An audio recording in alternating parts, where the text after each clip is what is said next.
Olá, este é o Dr. Todd Grande. Hoje, analisarei os incêndios florestais no condado de Los Angeles, Califórnia. Primeiro, vou olhar para o cronograma do incidente, depois oferecerei minha análise. Começando em 7 de janeiro de 2025, uma série de incêndios florestais irrompeu no condado de Los Angeles, Califórnia. O primeiro foi em Pacific Palisades. Esta é uma comunidade sofisticada a 22 milhas a oeste do centro de Los Angeles. No mesmo dia, incêndios começaram em Eaton e Hearst. No momento em que estou fazendo este vídeo, o incêndio em Palisades já queimou 17.234 acres e está 0% contido. O incêndio em Eaton cresceu para 10.600 acres e está 0% contido. O incêndio em Hearst está afetando 855 acres. Está contido em 10%. Em 8 de janeiro de 2025, 2 novos incêndios irromperam. O incêndio Lydia, que queimou 348 acres e está contido em 40%, e o incêndio Sunset, que está afetando 43 acres e está contido em 0%. Este incêndio está nas colinas de Hollywood e tem vista para o Hollywood Boulevard. Vale ressaltar que esses números mudam rapidamente conforme os incêndios seguem queimando. 5 pessoas morreram no incêndio Eaton. Mais de 100.000 pessoas foram forçadas a evacuar e pelo menos 2.000 estruturas foram destruídas. Um oficial indicou que o número de mortos quase certamente vai aumentar. Os incêndios são impulsionados por uma combinação da severa seca na região e os ventos de Santa Ana, que funcionam como um enorme secador de cabelo. Espera-se que os ventos diminuam, mas depois aumentem novamente. Portanto, este desastre está longe do fim. Agora, passando para a minha análise. Aqui estão algumas áreas que se destacaram para mim neste caso. Item número 1. Logo após o início do incêndio em Pacific Palisades, muitos fugiram da área em veículos. Vários desses motoristas pararam seus veículos no meio da estrada e fugiram a pé, levando suas chaves consigo. Isso causou muita raiva e deixou as pessoas se perguntando por que eles fariam isso. Esses indivíduos prenderam todos atrás deles. Tratores foram trazidos para remover os veículos da estrada. É compreensível para quem encontrou obstrução na estrada, como se não houvesse para onde ir, mas isso não ocorreu em todos os casos. O pânico pode ter sido responsável por alguns desses abandonos de veículos. As pessoas enfrentaram um trânsito pesado, típico de Los Angeles mesmo sem incêndio, e começaram a acreditar que o trânsito nunca andaria. Temendo morrer lá, escaparam caminhando. Eles pensaram que teriam uma chance melhor fazendo isso. Ao mesmo tempo, eles acreditavam que o fogo de alguma forma pouparia seus veículos, então eles levaram suas chaves consigo.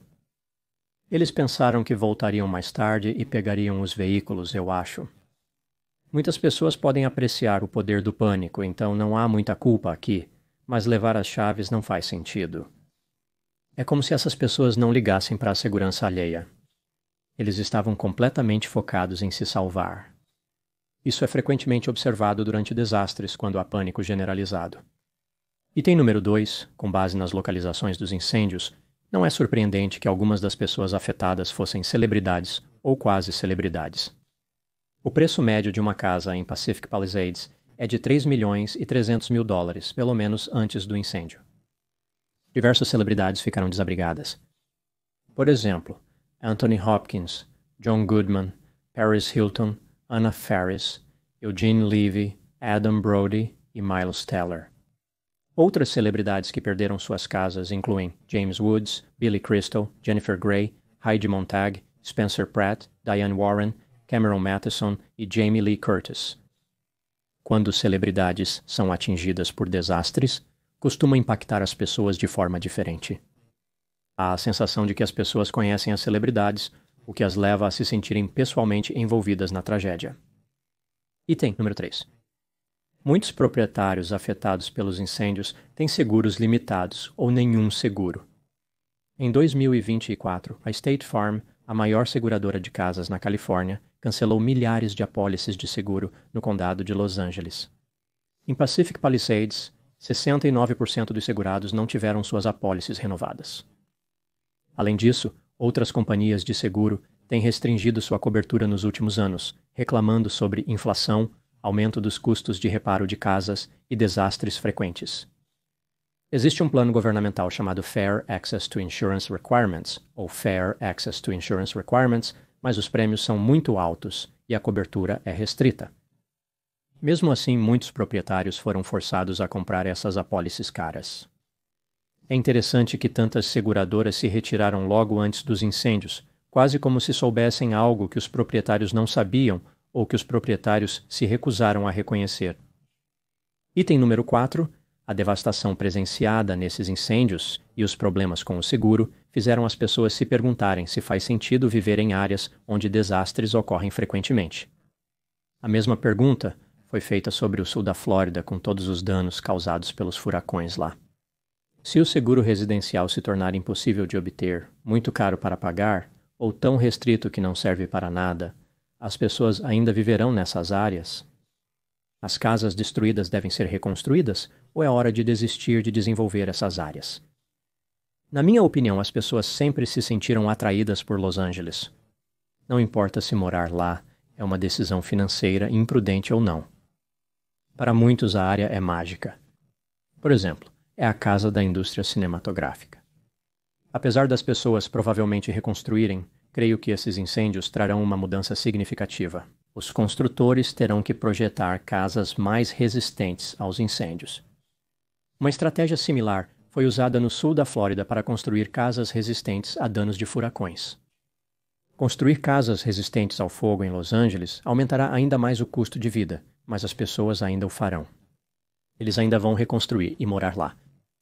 Também vale ressaltar que muitas das casas destruídas estavam lá há décadas. Não é como se essas casas fossem destruídas bienalmente. Esta não é uma situação em que as pessoas constroem uma nova casa a cada poucos anos sem aprender a lição. Agora passando para minhas considerações finais. Certamente muitas lições serão tiradas desses terríveis incêndios. Uma lição pode envolver preparação. Em áreas propensas a incêndios florestais, as pessoas devem estar preparadas para evacuar e serem solidárias com outros evacuados. Por exemplo, não deixar veículos no meio da rua e levar as chaves. Outra área em que a preparação é crucial está relacionada ao corpo de bombeiros. Os hidrantes têm ficado sem água. Um oficial dos bombeiros afirmou que eles estavam preparados somente para 1 ou 2 grandes incêndios florestais. Várias pessoas tentaram trazer política para esta discussão, mas eu não acho que há informação suficiente ainda para saber quem é o culpado. Uma coisa, no entanto, é certa. O fogo é regido pelas leis da física, que não se importam com a sobrevivência humana ou a preservação de propriedades. O fogo é uma fera implacável que devora sonhos e casas igualmente. Los Angeles é especial de muitas maneiras.